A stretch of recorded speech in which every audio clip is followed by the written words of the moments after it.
Selanjutnya, cara menghitung biaya FIFO. Langkah yang pertama, hitung unit ekuivalen untuk bahan baku, tenaga kerja, dan overhead. Dan yang kedua, hitung biaya per unit, yaitu biaya per komponen dibagi unit ekuivalen. Dan yang ketiga, alokasi biaya. Yang pertama, unit selesai dari sediaan awal, unit selesai dari produksi baru, unit yang belum selesai, yaitu sediaan akhir.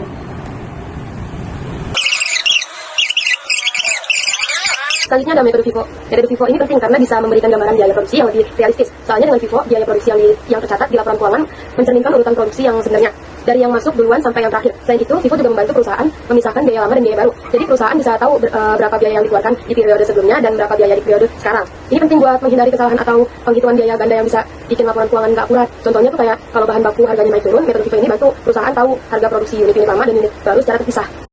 Tapi metode ini juga ada kekurangannya. Salah satunya proses perhitungan biaya dan unit ekuivalen jadi lebih rumit karena harus menghitung sediaan awal, unit baru, dan sediaan akhir secara terpisah dengan presentase penyelesaian yang tepat. Kalau salah hitung atau salah catat presentasenya, hasilnya bisa keliru dan berpengaruh ke laporan keuangannya. Jadi akuntan atau bagian costing harus benar-benar teliti waktu menghitungnya.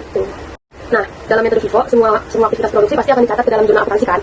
Proses pencatatan ini penting supaya semua biaya bisa dilacak dengan baik. Contohnya tuh kayak saat perusahaan beli bahan baku, itu langsung dicatat masuk ke akun persediaan bahan baku. Nanti ketika bahan baku dipindahkan ke proses produksi, dibuat jurnal lagi untuk memindahkan nilai bahan baku ke akun produksi dalam proses.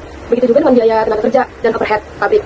Semuanya dicatat sesuai departemen produksinya. Nah, saat unit selesai diproduksi dan dipindahkan ke gedung atau ke departemen berikutnya, perusahaan mencatat lagi jurnal pemindahan biaya. Misalnya kayak biaya produksi 100 unit yang selesai di departemen A dipindahkan ke departemen B. Nilai biaya juga ikut dipindahin. Dengan pencatatan jurnal ini, perusahaan bisa dengan mudah mengaudit atau mengecek histori biaya produksinya. Selanjutnya ada kelebihan dan kekurangan dari FIFO juga nih. Metode FIFO ini punya kelebihan dan kekurangan yang perlu diketahui.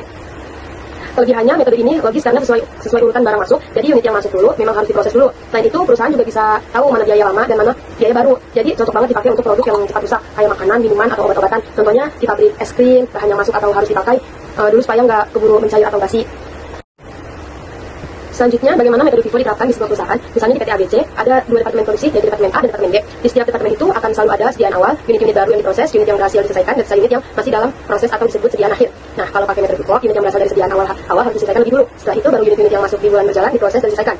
Terakhir, unit yang belum selesai dihitung beberapa persen prosesnya dan dijadikan sediaan akhir. Contohnya, kalau di departemen A ada 100 unit sediaan awal dan 300 unit baru masuk, lalu di akhir bulan ada 50 unit yang masih dalam proses, berarti kita harus hitung dulu biaya buat 100 unit sediaan awal sampai selesai, baru biaya unit baru, lalu hitung biaya sediaan akhir berdasarkan presentasi penyelesaiannya.